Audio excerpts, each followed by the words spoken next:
Yeah, thank you guys. So really that is the biggest story here from 3 o'clock to now 4 p.m. The latest advisory from the National Hurricane Center continuing to gradually weaken the storm now from a Category 4 down to a Category 3 storm. Winds have decreased just slightly down to now sustained at 125 miles per hour.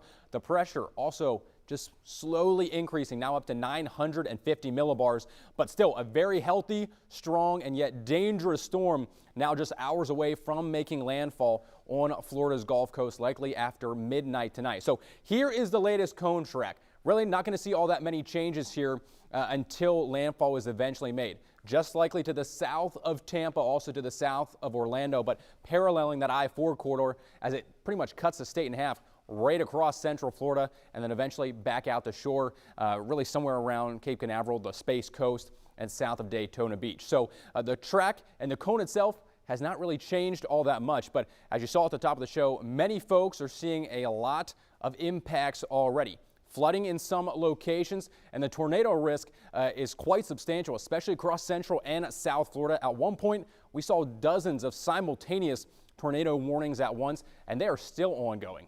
A ton of lightning at some of these storms. I believe I can count about 4 to 5 tornado warnings still going on the south sides of Orlando, Melbourne, the whole way down through Fort Pierce, and even down towards the Everglades. So a lot of severe weather currently taking place on the Atlantic coast down in South Florida. Closer to home here, I-10 pretty much splits the first coast in half. To the north, very light rain for the time being, really just kind of some mist, some drizzle here or there. But the further south you go, the heavier that rain is, especially across St. Johns, Putnam, and Flagler counties, where we have seen flooding concerns and issues from 9 a.m. earlier this morning. So we do have an active flash flood warning in effect for Flagler, Putnam, and southern St. Johns County from now until 9:15, and that's really going to be the major concern throughout the rest of this evening, and the early overnight period will be the accumulating rainfall. Now, specifically for Jacksonville and most of Duval County, we're thinking right around 4 inches, somewhere between about 2 to 6, with higher totals closer to 6 to even a foot of rain down for St. Johns, Flagler, and Putnam County. So heavier rain further south, further northward.